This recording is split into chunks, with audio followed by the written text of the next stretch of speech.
Что происходит во время чихания? За процесс отвечает продолговатый мозг. Это задний отдел головного мозга, продолжающий спинной. В организме человека он несет ответственность за дыхание и кровообращение. Сам процесс чихания происходит в несколько этапов. В результате раздражения рецепторов, расположенных в области слизистой оболочки носа, импульсы поступают по волокнам решетчатого нерва в гастеров узел, расположенный в большом чувствительном корешке тройничкового нерва. Импульсы передаются к нейронам дыхательного центра. В результате человек делает глубокий вдох, набирая воздух в легкие в полном объеме. Дужки зева сокращаются, а мягкое небо приподнимается. Затем происходит изоляция ротовой полости путем прилегания спинки языка к твердому небу. На этом этапе рефлекторно закрываются глаза. Почему люди закрывают глаза, когда чихают? Человек не может чихнуть с открытыми глазами. Это научно доказанный факт. За оба процесса несет ответственность один и тот же участок головного мозга. Также в них задействован тройничной нерв, отвечающий за иннервацию всего лица и части мягких тканей свода черепа.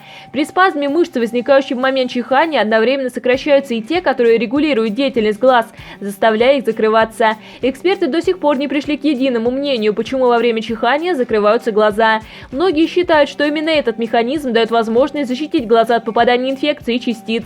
Некоторые врачи говорят о том, что высокое давление, создающееся во время чихания, может стать причиной повреждения глазных яблок. Существует и третья теория, которая заключается в том, что причиной закрывающихся глаз становится непроизвольный спазм мышц во время чихания.